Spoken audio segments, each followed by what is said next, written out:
What's up guys et bienvenue sur Le Barman vous déteste. Aujourd'hui je vais vous montrer comment shaker un cocktail correctement. Let's go.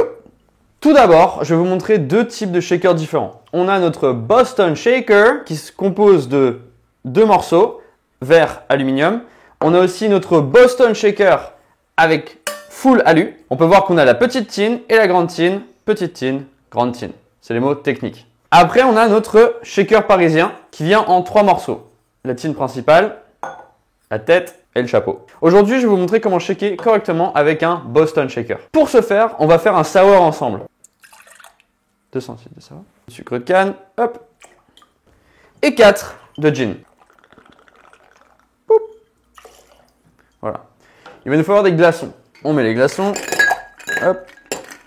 Petite règle pour vos glaçons, plus ils sont gros et plus ils sont durs, et moins vous aurez un éclaircissement dans votre cocktail, moins il y aura d'eau. Si vos glaçons sont petits et fragiles, quand vous allez shaker, ils vont se briser, ce qui va rajouter un peu plus d'eau dans votre cocktail.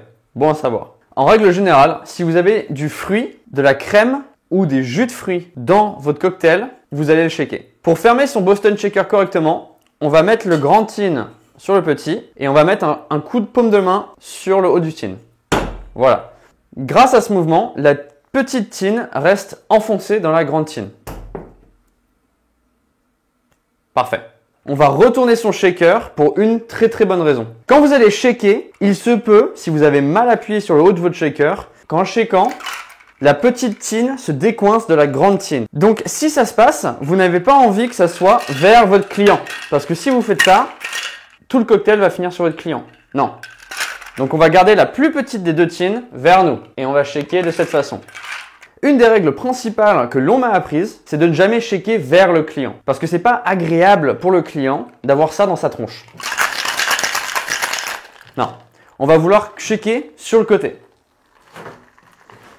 Le but de shaker, c'est de refroidir le mélange à l'intérieur. Donc on a envie que les glaçons partent du milieu, tapent vers le fond, reviennent, tapent vers l'autre fond, etc.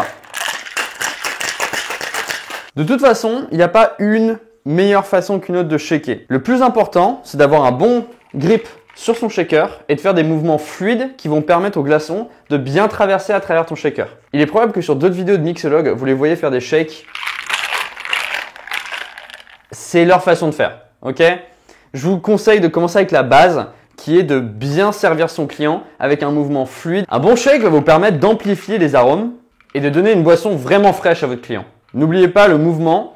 On part d'ici sur le côté et on va shaker avec toute la longueur du bras pour amplifier la vitesse des glaçons. Toute la longueur du bras, on revient. Toute la longueur du bras, on revient.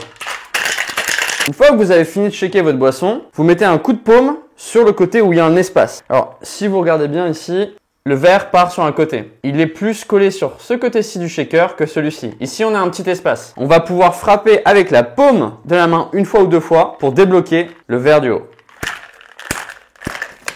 Pour le débloquer, il suffit de taper et mettre un coup de pouce. Littéralement, un coup de pouce. Prenez votre pouce et vous poussez vers l'extérieur le shaker. Poup, jusqu'à ce que vous entendez un petit...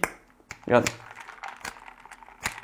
Ce son-là. Et vous pouvez retirer le tin du haut. Il est prêt à être servi. Il va vous falloir un verre.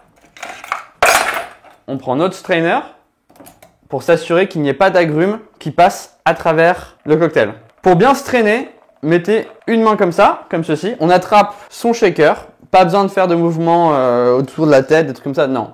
Et ici, il y aura une petite languette et vous poussez vers le bas cette languette. Vous voyez ce que je fais? Et on va pouvoir servir son verre. Et voilà, vous avez bien shaké votre cocktail et vous avez servi votre verre frais. Écoutez d'ailleurs, c'est un très bon savoir. C'est un très bon savoir. Ah ouais? Ouais. Ok, dans l'ordre, on va revenir sur les points que j'ai fait remonter dans cette vidéo. On commence avec notre Boston Shaker. Dans la petite tin, vous mettez vos ingrédients. Une fois qu'on est bon et qu'on a nos glaçons à l'intérieur, on referme la tin. On met un coup de paume sur le haut de la tin. Hop, pour sécuriser notre tin. On la retourne pour que la petite tin soit vers nous et pas vers le client, si vous shakez vers votre client. Et une fois que c'est bien sécurisé, on shake avec toute la longueur du bras.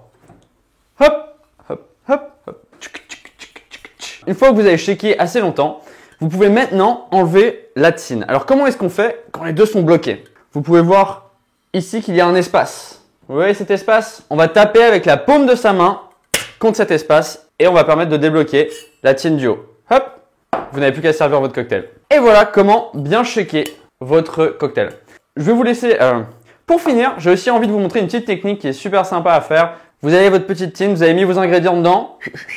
Vous vous préparez pour faire vos cocktails. Un petit mouvement super sympa. Vous prenez la grande tine, vous mettez votre pouce ici. Regardez, hop. Et on va faire un mouvement comme au collège. Vous vous souvenez ou pas avec vos stylos? Quand vous avez tourné son stylo sur son pouce. Pareil. Hop là. En slow motion. Voilà.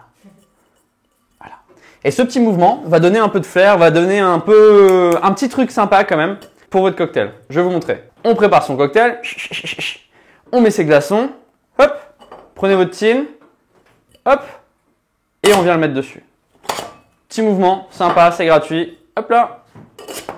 Coup de paume. Hop. Et quand vous voulez l'enlever, coup de paume sur le côté où il y a le plus d'espace sur votre shaker. On regarde l'espace. Hop là. Ça marche. Je vais vous montrer quelque chose à ne pas faire. Quand vous avez votre tine et que vous avez fait votre cocktail, vous avez préparé, vous vous apprêtez à mettre votre grande tine sur la petite. Vous tapez, super mouvement de la paume. Je vois beaucoup de bartenders qui font ça.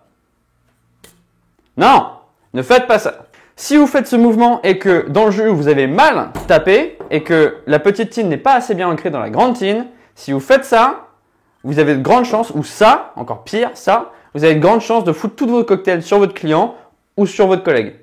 Donc, ne jamais faire un mouvement de balancier comme ça. Non. Vous prenez votre cocktail bien comme il faut et vous le tournez en sécurisant votre shaker dans vos mains. Et n'oubliez pas, quand vous voulez l'enlever, on tape. Voilà, tout simplement. Merci à tous d'avoir regardé cette vidéo et on se retrouve bientôt pour une nouvelle astuce du bar. Ciao!